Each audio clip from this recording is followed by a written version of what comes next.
শ্ৰমিক কাৰ্ড থাকিলেই লাভ কৰিব 2 লাখ কোটি টকা। লগতে চৰকাৰী ঘৰ যদি পোৱা নাই সম্পূৰ্ণকৈ ভিডিঅ'টো চাই থাকক, আপুনি এখনকৈ চৰকাৰী ঘৰ লাভ কৰিব। হয়, আজিৰ প্ৰথমটো খবৰ হৈছে এটা ভাল খবৰ।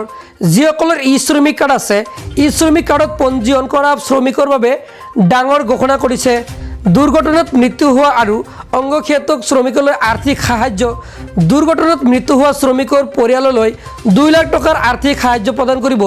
দৃষ্টিশক্তি হেৰুৱাই পেলোৱা অথবা 2 এখন হাত হেৰুওৱা শ্ৰমিকলৈ 2 লাখ টকা এবাৰ দি দিব। হয়, আপোনাৰ যদি ই শ্ৰমিক কাৰ্ড আছে তেন্তে ভিডিঅ'টো এতিয়া এটা শ্বেয়াৰ কৰি দিয়ক। দুৰ্ঘটনাত এখন ভৰি বা এটা চকু হেৰুওৱা শ্ৰমিকলৈ 1 লাখ টকা দিব।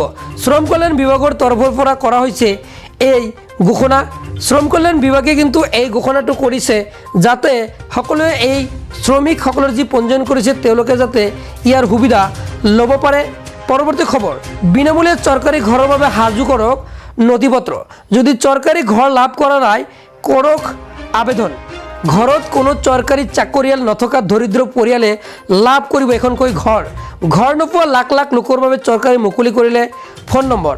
মই জনাই আছোঁ, ঘৰ দিয়া নামত যদি পঞ্চায়তৰ সভাপতিয়ে দুৰ্নীতি কৰিলে ফোন কৰক। ঘৰ নোপোৱা প্ৰতিটো পৰিয়ালে দিব পাৰিব অভিযোগ। যদি আপুনি ঘৰ পোৱা নাই তেনে অভিযোগ দিয়াৰ পাছত আপুনি লাভ কৰিব চৰকাৰৰ এই পকী ঘৰ।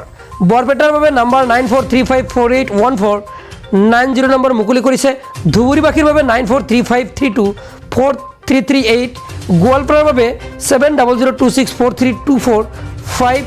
মাজুলীৰ বাবে 9954844010।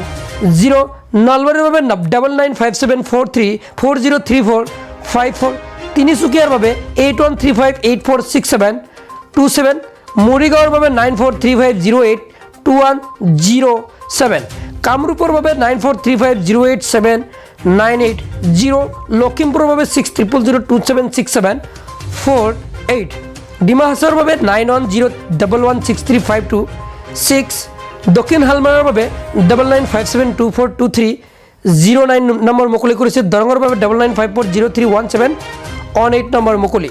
কামৰূপ মেট্ৰৰ বাবে 9101220931। এই নম্বৰত আপুনি এতিয়া স্ক্ৰীনশ্বট ৰাখি দিয়ক। বাক্সাৰ বাবে 9365262189। চিৰাঙৰ বাবে 6002020973 নম্বৰ মুকলি কৰিছে। শোণিতপুৰৰ বাবে 9854012157। পঞ্চায়ত আৰু গ্ৰামোন্নয়ন বিভাগৰ পৰা মুকলি কৰিছে এই নম্বৰসমূহ। আপুনি এতিয়া স্ক্ৰীনশ্বট মাৰি ৰাখক।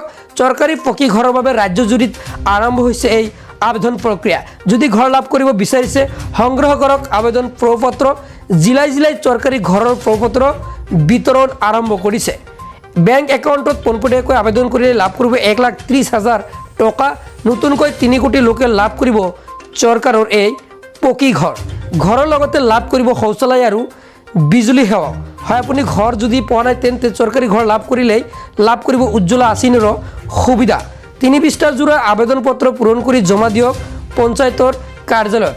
মধ্যবিত্ত শ্ৰেণীৰ লোকেও লাভ কৰিব চৰকাৰৰ এই পকী ঘৰ। ৰেচন কাৰ্ড থাকিলেই কৰিব পাৰিব আবেদন। যদি আপোনাৰ ৰেচন কাৰ্ড আছে তেন্তে শীঘ্ৰেই আবেদন কৰক। PMAY-ৰ আৰম্ভ আবেদন প্ৰক্ৰিয়া হৈ গৈছে।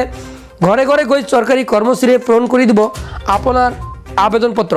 জাতিগত প্ৰমাণপত্ৰ, আয়ৰ প্ৰমাণপত্ৰ, বেংক একাউণ্টৰ নম্বৰ, এক্টিভ মোবাইল নম্বৰ আৰু এখন ৰঙীন ফটো লাগিব আবেদন কৰিবলৈ। আবেদনকাৰী ভাৰতীয় নাগৰিক হ'ব লাগিব। এইকেইটা ডকুমেণ্টছ থকাৰ উপৰি আপুনি ভাৰতীয় নাগৰিক হ'ব লাগিব। PMAY.MIS.gov.in অনলাইনৰ জৰিয়তেও কৰিব পাৰিব আবেদন। বিনামূলীয়া চৰকাৰী ঘৰৰ বাবে সাজু কৰক এইসমূহ নথিপত্ৰ। যদি চৰকাৰী ঘৰ লাভ কৰা নাই শীঘ্ৰেই কৰক আবেদন। ধন্যবাদ।